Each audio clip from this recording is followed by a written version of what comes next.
y estamos en línea con el señor Federico Savitzky. Federico, ¿me escuchás? Juan Cruz te saluda. Buenas noches. Juan Cruz, querido, ¿cómo estás? Buenas ¿Cómo? noches. Saludos también ahí a los compañeros de A Cara de Perro. Bueno, muchas gracias. Fede, ya empezó con Fede, ya está, listo. Te va a pedir. Guarda con él. Después no hables en privado con Guido que te va a pedir algo seguro. Federico, dimos un pequeño adelanto de tu persona. Yo usé una metáfora que a mí me gustaba. Que se ve que no fue muy buena a pesar de que le dediqué mucho tiempo, pero yo en mi espíritu estoy contento, no dudo del talento que tenés y del talento que vas a demostrar en un futuro. Mi pregunta es, que te quiero preguntar en un principio, ¿qué se siente esto, vos, qué sentís de estar siempre al frente de esta batalla cultural que nosotros intentamos dar en menor medida, pero que vos te pusiste como un poco al frente? Bueno, a ver, es una tarea compleja, pero para los que nos gustan los desafíos es una tarea hermosa. Por momentos pienso que es todo un trabajo, el pensar todos los días esquemas distintos de cómo, si ustedes me preguntan y hablando en confianza, básicamente yo he elegido en mi vida eh, tener este juego, dar esta batalla, porque la verdad que no tengo ganas de que me ganen los Macri, ni los Larreta, ni ni todos los políticos nefastos que podría estar largo y tendido hablando. Creo que se nos ríen en la cara todo el tiempo y la verdad que yo no tengo ganas de pasar por esta vida sin dar batalla a eso. No tengo ganas. Y realmente para los que tenemos la posibilidad de tener trabajo, de poder formarnos, esto debe ser parte de nuestro quehacer cotidiano, casi de oficio, ¿no? Porque hay tantos que no Claro. tienen. Es eso. Claro, bueno, clarísimo. Alguna vez, sabemos que has escrito libros, de hecho yo tengo el placer de, de tenerlos. ¿Qué, ¿Cómo se te dio por también dar esa batalla por ese lugar? Porque no es nada fácil escribir un libro, no es nada fácil sacarlo, publicarlo, promocionarlo. No, no es nada fácil, Juan Cruz. Yo cada vez que puedo hablar de los libros, lo primero que digo es que es una herramienta que he tenido. Una herramienta como el mecánico tiene una Stilson o una llave cruz. Bueno, yo he tenido la posibilidad de tener la herramienta de la escritura. Y otra de las cosas que digo es eh, que no expreso ningún tipo de saber absoluto, sino que trato de transferir o trato de compartir parte de los saberes colectivos, ¿no? De los que uno va desarrollando y va construyendo con los otros. Así que después es cuestión de gestión, es cuestión de poder tener disciplina, ponerse en la tarea de escribir, ponerse en la tarea sensible y también humilde de ser corregido, ser observado también para Eso es los complicado, ¿no? que... También. Y eso es complicado, es complicado. El tema es que muchas veces a nosotros no nos enseñan a compartir los procesos. Entonces, ¿qué sucede? Sucede que el crecimiento cultural de nuestros pueblos, hablo de los pueblos latinoamericanos y entra el nuestro también, no nos enseñan a tener una mirada de crecimiento emancipadora, mejor dicho. Entonces Claro. es como que siempre estamos como viendo y trayendo la analogía y en sintonía con lo que hablaban antes, viendo el partido ya perdido. Es como, bueno, vamos a jugar contra Alemania, bueno, ya estamos perdiendo. ¿Y por qué? Porque son uno de los mejores del mundo. No, tenemos que llegar a la cancha para poder ganar y para ganar por goleada, no para llegar justo al empate y ver si podemos definir el partido con los penales. Entonces, Claro. culturalmente, y antes hablaban ustedes de los números, ¿no? Y cómo los números tienen como el peso cuantitativo de los análisis sociológicos, si se quieren. Pero hay una parte muy importante, y que ustedes también la iban tocando, que es la parte cualitativa, que es la parte que no se ve, que es la parte de los valores, que es la parte que se transmite desde la oralidad y desde la escritura. Y donde el tema de los poderes se pone en juego todo el tiempo, no es una cuestión, como decías anteriormente, de casualidades. Nada es casual. Hay disputa de poderes y todo el tiempo nos están queriendo comer la cancha. Y está en cada uno de nosotros y de nosotras poder agarrar y tomar la decisión de cada día, decir, che, ¿qué hago? ¿Miro para otro lado o doy batalla? Bueno, esa es la pregunta y es el desafío que tenemos por delante. Claro. Con razón nosotros no escribimos ningún libro, Fano y Guido. Primero habló de herramientas que no sé qué significan, dijo Stilson o algo así. Segundo habló de disciplina. Y tercero, Guido, esto es para vos, habló de valores. No sé si lo tenés en el diccionario vos. No sé si lo tenés. La verdad que sos clarísimo, Federico. Sos clarísimo, Federico. De hecho, lo que yo empecé a ojear, yo les cuento, yo me hice con los libros de Federico antes de esta entrevista, por supuesto, hará un mes aproximadamente, pero él tuvo la gentileza de proporcionármelos a mí en forma digital. Pero yo con lo digital soy muy malo, entonces los ojeé.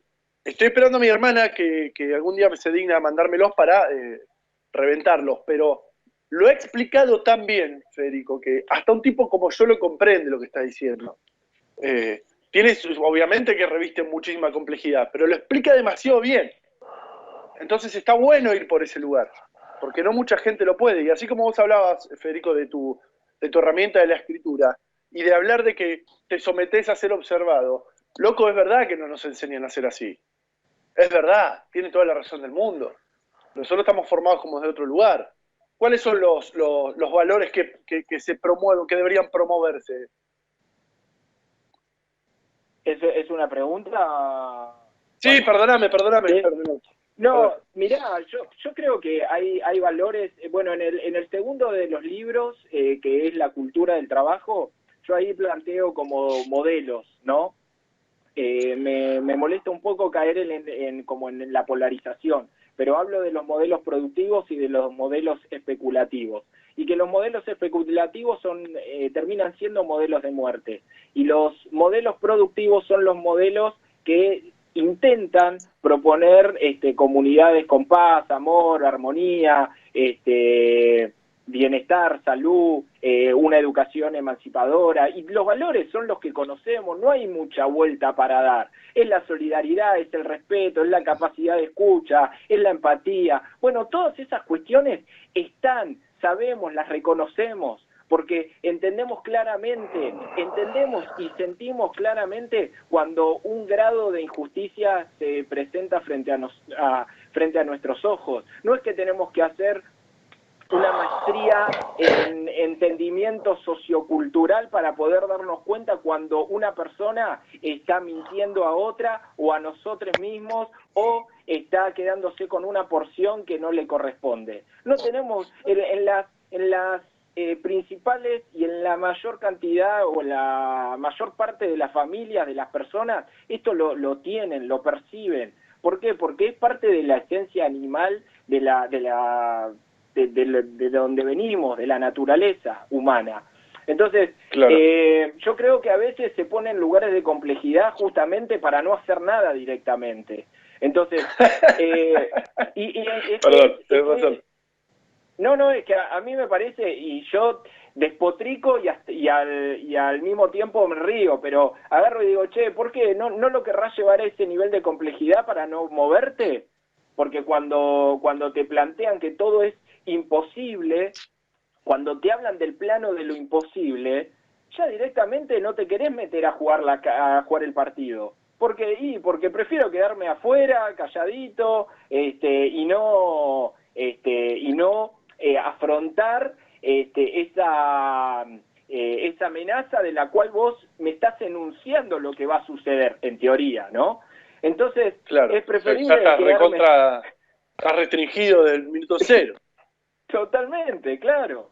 Entonces, bueno, a mí me parece que uno de los valores, y ustedes antes hablaban de la inversión, ¿no? En el fútbol o de lo que se maneja.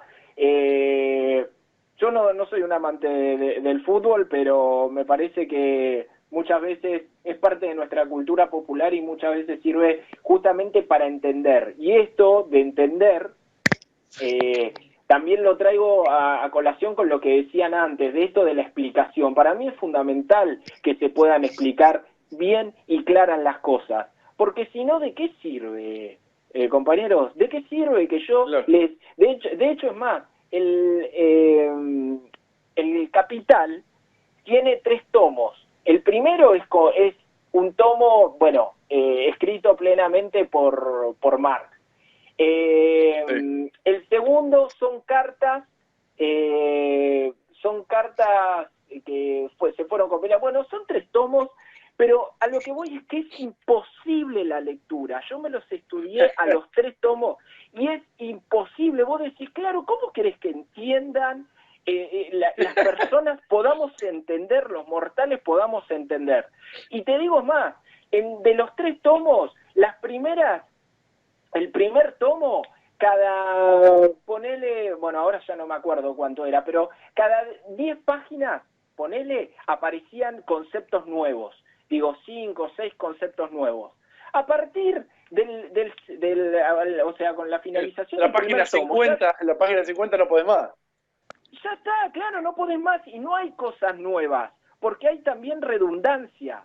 Entonces, ahí es cuando vos decís, bueno, a ver, me tengo que dar la tarea de poder comunicar, porque yo quiero llegar a los compañeros para poder ser más en este proceso de lucha.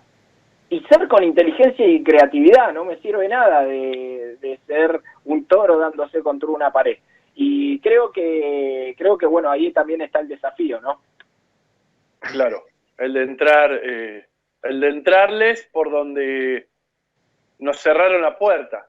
Justamente el otro día hablábamos con un personaje muy conocido, que es el profe Romero, y él nos mencionó una charla que tuvo con Pedro Saborido.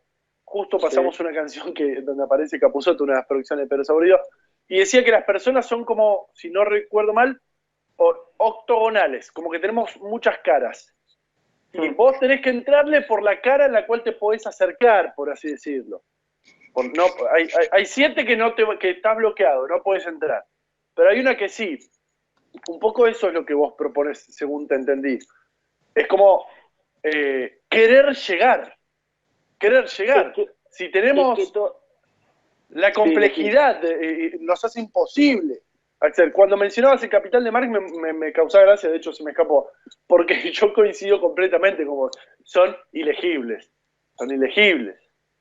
Y ahí está el secreto, vos, de lo que estás haciendo, que es súper interesante, es la sencillez de lo que estás explicando. Es impresionante.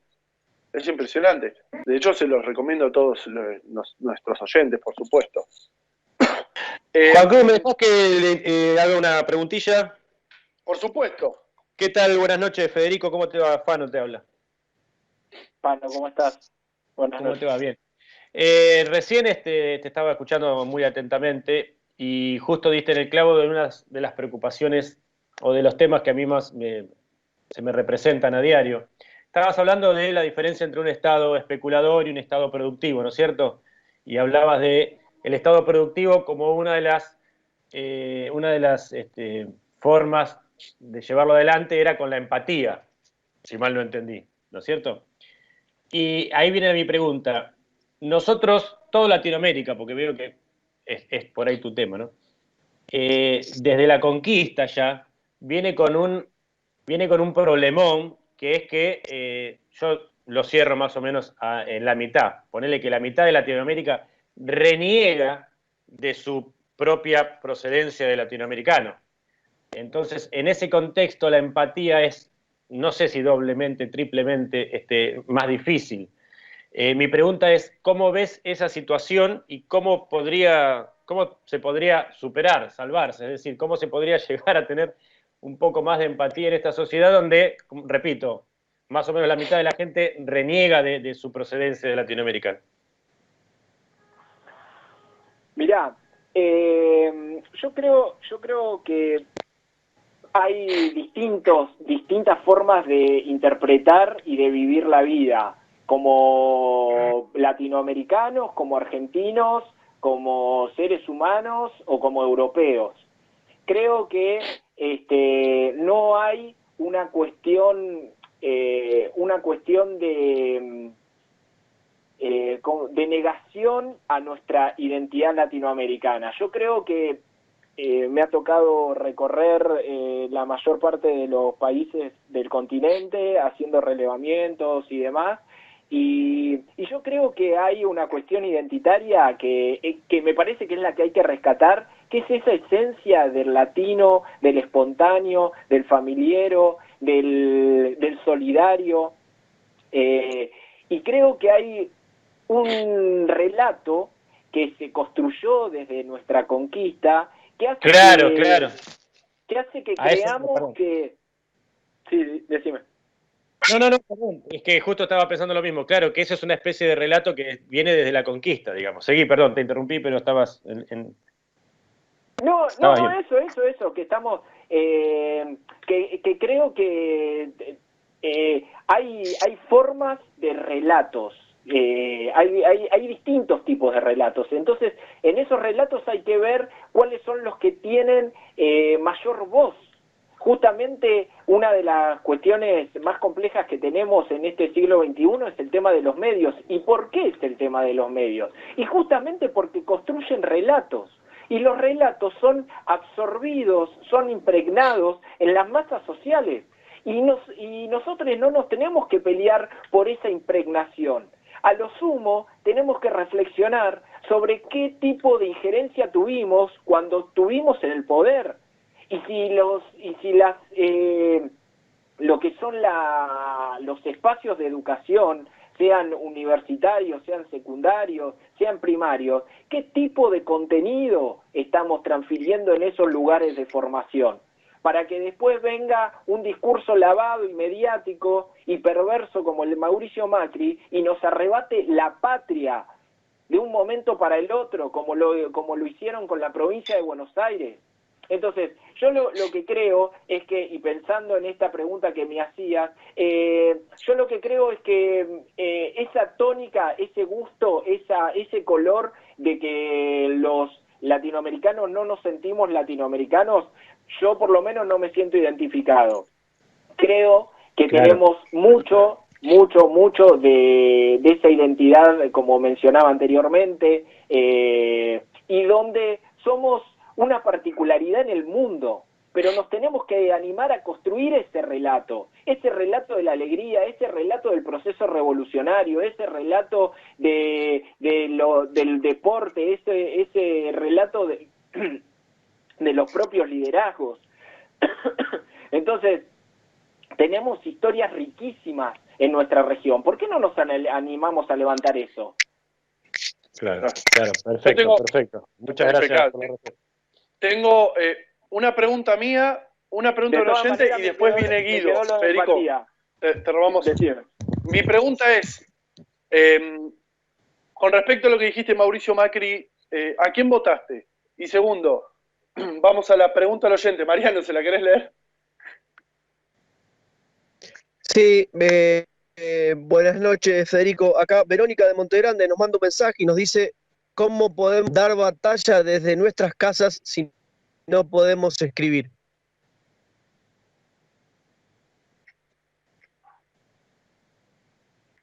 Bueno, arranco ¿Me escuchan? Perfectamente. Sí, sí. Voté a Alberto Fernández, obviamente Lo como buen sospechaba yo. peronista que soy. Sí, ¿no? Yo pensé que tenías alguna duda. Lo voté a Alberto Fernández. Y después, con respecto a lo que pregunta Verónica del Gran Montegrande, yo lo que creo es que se pueden hacer muchas cuestiones. Una de las que más, de las que tenemos que trabajar fuertemente es en esto que no terminé de incorporar en la respuesta que le di al compañero anteriormente, que es la empatía. Yo creo que la empatía es un trabajo cotidiano, y ese trabajo de la empatía básicamente es la puesta en valor de los que están cerca de uno y de una, y no es necesario escribir un libro, se pueden hacer, por eso decía que lo del libro es una herramienta, es una herramienta. Hay gente que hace audiovisuales, hay gente que se dedica a hacer ollas populares, hay gente que se solidariza con el club de barrio. Bueno, hay distintas formas. Lo importante es, y cómo ejerzo yo, cómo me gusta ejercer la política, es tratar de generar la empatía suficiente para poder hacer que el pueblo se organice y que el pueblo comparta en comunidad. Es lo que en teoría la comunidad organizada de Perón promueve familia, promueve organización, promueve comunidad, y eso lo tenemos que hacer. Y otra cosa que yo haría y que intento hacer todo el tiempo, Verónica, es estudiar. Hay que estudiar y leer y formarse, porque el enemigo, porque yo los vivo así, si bien trato de apuntar... Estamos todos de acuerdo, quédate tranquilo. Bien, buenísimo. El enemigo. Buenísimo. Está muy bien. Es el enemigo porque es parte de un modelo de muerte. Y si es parte de un modelo de muerte, yo para mi pueblo no quiero un modelo de muerte. Quiero un modelo de vida, de buen vivir, de armonía, de organización, y de que el pueblo en su conjunto pueda vivir tranquilo. Pero cuando todo el tiempo te están metiendo el palo en la rueda, es muy triste, y muchos y muchas no nos vamos a quedar con los brazos cruzados, vamos a dar la pelea. Y formarse en esa tarea es fundamental, porque ellos se están formando todo el tiempo están trabajando, me animaría mucho más que nosotros, para destruirnos, y no descansan. Y bueno, y si nosotros queremos dar esta batalla, tampoco tenemos que descansar. Claro, es así, tiene que ser incansable. Le voy a pasar la palabra, Federico, a Guido Antonucci, que quería hacerte una pregunta. Dale, Guido. Hola, Federico, buenas noches, ¿cómo estás? Guido te habla. Bueno, Guido, yo tuve la posibilidad anteriormente de compartir un Zoom con vos cuando se hizo con Participar con Emiliano Ávilas, pero bueno, por una cuestión de tiempo no pude meter esta pregunta, que tiene obviamente bastante que ver con esto, que es cómo dar esa batalla cultural actualmente, cuando se ha conformado un frente muy amplio, el frente de todos, que intuyo yo que por el hecho también de ser muy amplio y muy abarcativo, suscita muchas contradicciones e importantes contradicciones con las que siempre hemos comulgado, siempre hemos creído. Particularmente mi referente político, el cual no se encuentra entre nosotros físicamente, me ha enamorado y me ha hecho volver a creer en ese sueño de la patria grande, de los pueblos unidos y organizados, y a veces suscitan estas cuestiones o estas contradicciones, como lo que ha pasado, por ejemplo, con el voto a la ONU apoyando, yendo en contra de lo que es Maduro, por ejemplo. Digo, ¿cómo damos una batalla cultural desde ese aspecto cuando hay tantas contradicciones sin tampoco hacer crecer al enemigo? Porque el enemigo sigue siendo el mismo. Entonces, ¿cómo nos paramos ante la sociedad? ¿Cómo damos nuestros fundamentos cuando hay incluso estas contradicciones desde los que son de nuestro equipo, volviendo al ejemplo del fútbol? Guido, yo lo que creo es que vuelvo un poco a retomar lo que decía anteriormente. Creo que la tarea está en formarse, en generar organización y ocupar espacios de poder. Esa es la tarea. Bien. Con respecto a lo si se quiere, la doctrina, me imagino que te referías a eso, necesitamos tener la liberación de la nación para poder construir esa emancipación latinoamericana definitiva. Y eso hay que hacerlo con trabajo y con política. No, todo lo que tiene que ver con lo discursivo no sirve. Podemos tener grandes eslóganes, no sé si se dice así, eslóganes, pero eslóganes.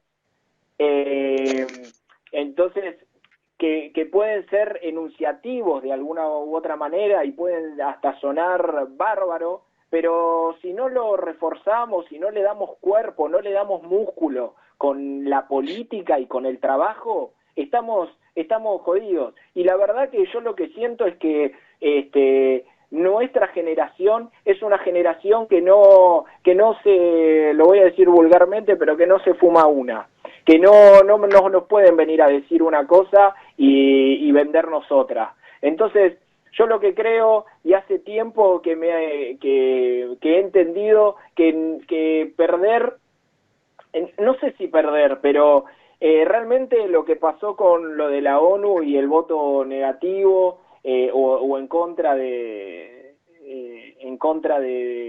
pueblo venezolano, ¿cómo? De Nicolás Maduro, perdóname. De Nicolás Maduro, sí. Yo lo que creo es, y puede parecer re loco, ¿no? Pero creo que es del otro relato. Es el del relato del que nos quieren hacer enfrentar y el que nos quiere hacer que veamos al pueblo venezolano como un enemigo, y creo que hay que tratar, y por eso lo de la formación, porque hay que tratar de tener, de como decía el general Perón, hay que comprender el panorama, y comprender el panorama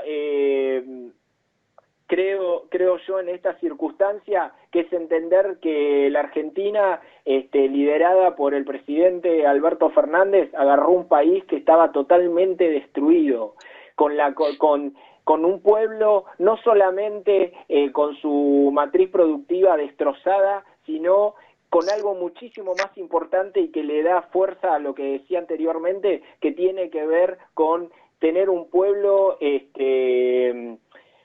angustiado, tener un pueblo claro, que había perdido, había estado en cada una de las batallas en la calle, había perdido familiares, se había de alguna u otra forma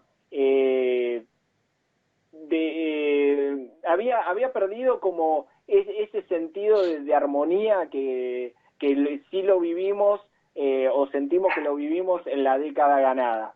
Entonces, volviendo a lo que me decías, yo creo que Alberto Fernández agarró un país totalmente destrozado, a 3 meses de estar, ¿qué 3 meses? Sí, 3 meses sí, de estar, un poquito menos, por ahí. Un poquito menos, le tocó esto totalmente extraordinario para el mundo.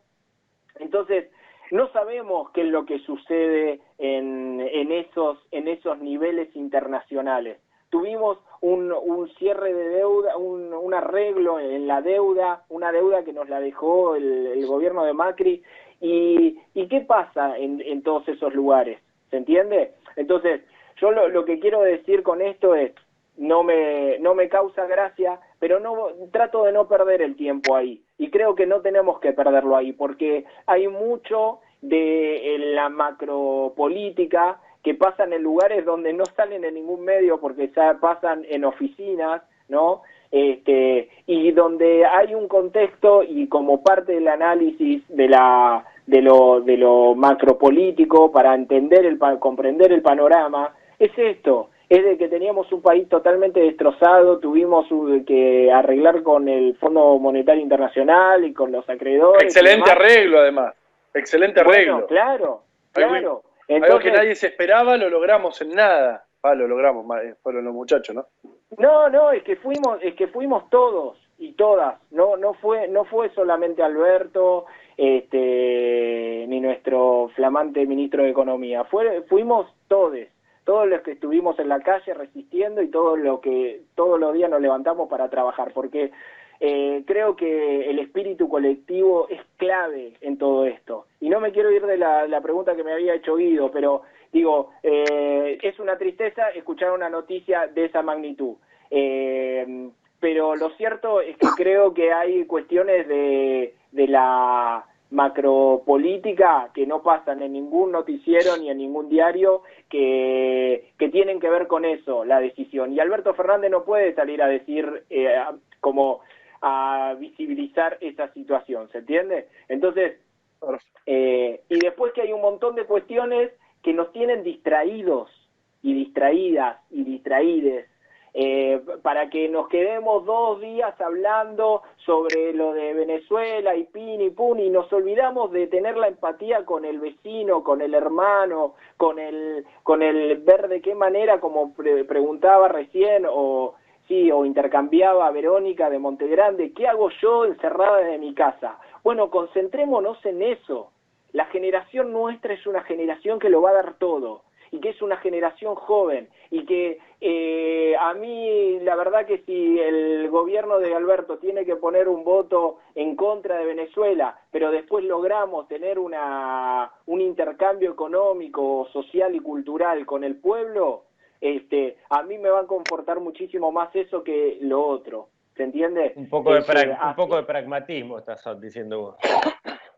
Claro. Y es que sí, siento que muchas veces nos tienen como embobados, ¿no? Atrás de la noticia, es como que, suponete, volviendo a la analogía con el fútbol, tengo la pelota delante de ustedes, o qué sé yo, alguno la tiene delante nuestro, y te la patea a la esquina, ¿viste? Entonces, ¿qué hace? Y todos van a la esquina. Claro, yo quiero despejar aquella área y yo la pateo para allá para tener esta área despejada. Claro, pero con este tipo de cosas, viste, la prensa sobre todo te suele marcar la cancha siempre con cuestiones ideológicas, y resulta que en realidad a nosotros, como decís vos, nos conviene más el pragmatismo. La cruda realidad es esa. Cristina Fernández hablaba de la realpolitik, ¿no es cierto? O la realpolitik, no sé. Que es más o menos lo mismo. A nosotros nos conviene algo, y por ahí yo no me tengo que encerrar en teorías, ¿viste? En discusiones teóricas, a ver del sexo de los ángeles o de la inmortalidad del cangrejo. Yo tengo que ir a los papeles y tratar de conseguir lo mejor para nuestro pueblo. Y punto. Totalmente, totalmente. Y si hay una de las cuestiones que a mí me ha tocado como aprender de la militancia, es que hay una cuestión, y para los que somos peronistas, hay un valor, y hablando de los valores que hablábamos anteriormente, hay un valor que es fundamental y que es el tatuaje que llevamos en el pecho todos los peronistas. ¿Cuál es? Es el de la lealtad. Y si el conductor Alberto Fernández dice que hay que firmar eso en la ONU, hay que firmar eso en la ONU. Y tenemos que estar entendiendo que el que está conduciendo los destinos de la patria es el compañero Alberto Fernández. Después le haremos todas las críticas y trataremos de generar los espacios, pero para el afuera tenemos que ser un mosaico, tenemos que ser un bloque. Somos compacto. uno. Somos uno, exactamente. Porque si no nos ahí dijo algo, perdón, clave y corto. ¿Nuestro conductor, Federico, es Alberto Fernández? Yo creo que sí. Yo creo que sí, sin lugar a duda. Aunque haya un montón de cosas que no nos gusten, o que no nos gusten, claro. o que haya otros compañeros, qué sé yo, por ejemplo, yo milité y estoy bastante cerca de Guillermo Moreno. Y Guillermo Moreno tiene una posición bastante desencontrada con Alberto Fernández. Bueno, yo lo que creo es que son posiciones distintas. Yo admiro la capacidad que tiene Guillermo para... ¿Cómo lo extrañamos a Guillermo, el funcionario? Bueno, pero es que claro, pero el desarrollo de la política se fue dando de esta manera.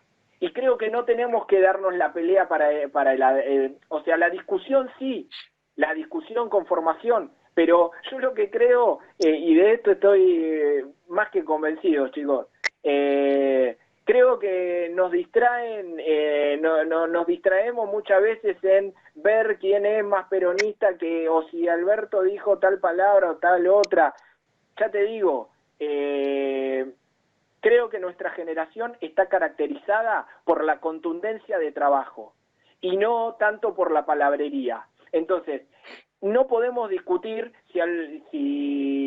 o sea, podemos discutir políticas, pero para el adentro, ¿entiendes? Yo creo que todos los días nos tenemos que levantar pensando y siendo lo más inteligente y creativos posibles para diseñar un programa que no nos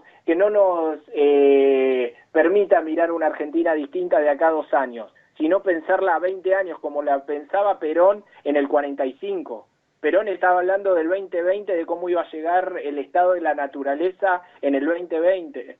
Entonces, en el 2020, en el 2000, creo que era en el 2000.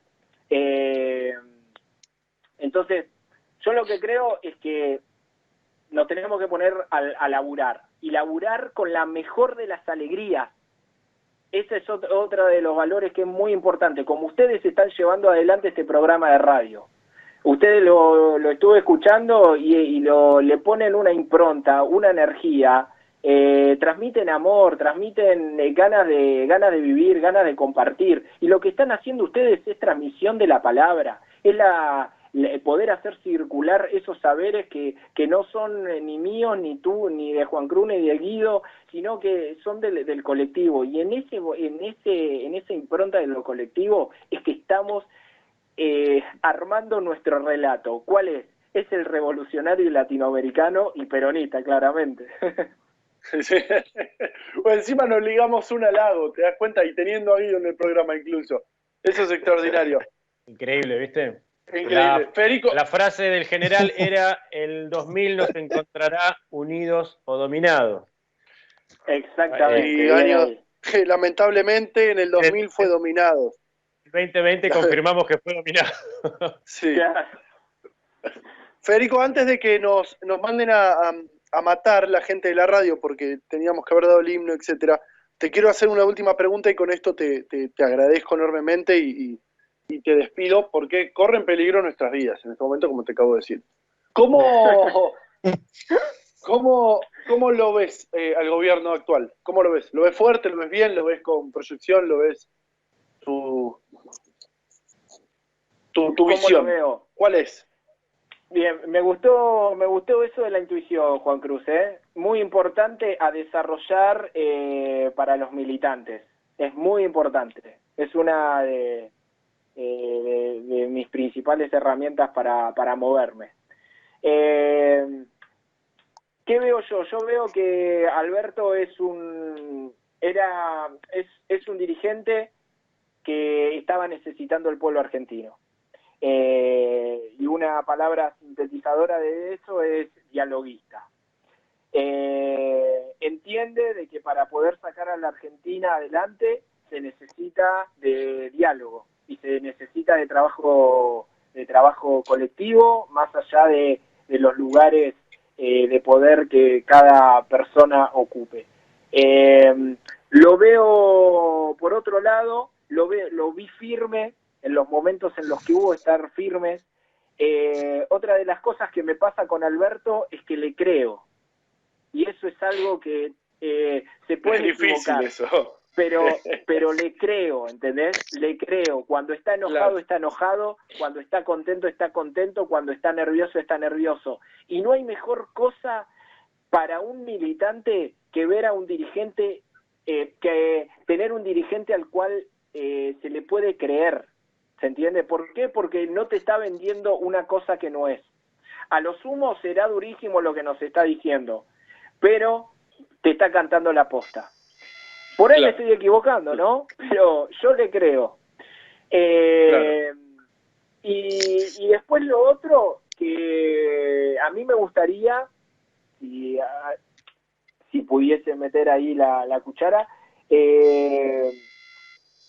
tampoco sé cómo sería manejarse toda esta situación de pandemia, que es una locura, porque no termina más, claro, no termina más, es como que todo, cada 20 días es un loop, ¿viste? Y decís, bueno, ¿y cuándo proyecto? Bueno, Pero bueno, salvando esto, que es algo mínimo, lo de la pandemia, ponele. Sí, sí. Está atajando penales desde marzo. Está atajando de penales desde marzo y con las manos atadas y con los ojos vendados, ¿entendés? O sea, es como, claro. Entonces, bueno, nada. A mí me parece que el año que viene, cuando se pueda resolver un poco esto de la pandemia, creo que el país va a tomar un vuelo muy importante en términos productivos. Y creo que tenemos que estar preparados para eso. En todo este momento nos tenemos que formar, tenemos que generar alianzas, tenemos que imaginar esquemas de articulación, de producción, tenemos que ver cómo trabajamos el federalismo todo lo que más se pueda, porque es fundamental que la Argentina sea federal de una vez por todas. Y creo que hay que acompañarlo, Alberto, todo lo que más se pueda, porque es un momento muy complejo y muy sensible. Entonces, muchas veces, y volviendo a lo macro de lo que hablamos anteriormente, una pierde la perspectiva de lo que realmente se está cocinando allá. Cuando te enterás, gente que no, los índices de pobreza que repercuten, cuando, tenés todos los frentes tan abiertos, creo que hay que ponerse un poco en ese lugar y poder ver cuál es el espacio que ocupa UNE, dónde está parado y qué es lo que tiene posibilidad. Creo que un poco lo que charlábamos anteriormente, la cuestión de la macropolítica, hay cosas que como ciudadanos a pie no podemos resolver, ni podemos tener injerencia. Entonces veamos dónde tenemos injerencia para inevitablemente imprimir una acción con espíritu peronista en ese lugar. Hermoso, hermoso. Federico, no me queda más que agradecerte. Ojalá te volvamos a tener en el programa. Y te voy a pedir que le digas a la audiencia dónde te pueden seguir, lo que es tus redes, etcétera, si querés, por supuesto. Sí, obvio. Bueno, nada, tengo todas las redes, el Facebook, el Instagram y el Twitter. Estoy como Savisky Federico. SABI Federico. Así que no hay otra complejidad que esa. Salvo que la de escribir tu apellido. Te pido disculpas al aire por ello. No pasa nada. Tuvimos ahí una complicación con los flyers. Federico, nuevamente te agradezco enormemente. Sos sin ninguna duda un amigo de la casa. Y bueno, ojalá esto se solucione rápido y el próximo encuentro, si no es virtual, que sea presencial. Bueno, muchísimas gracias por la invitación. Y sepan que estoy a disposición para lo que se necesite. Extraordinario. Ger, vamos a hacer un corte luego de nuestro invitado de honor.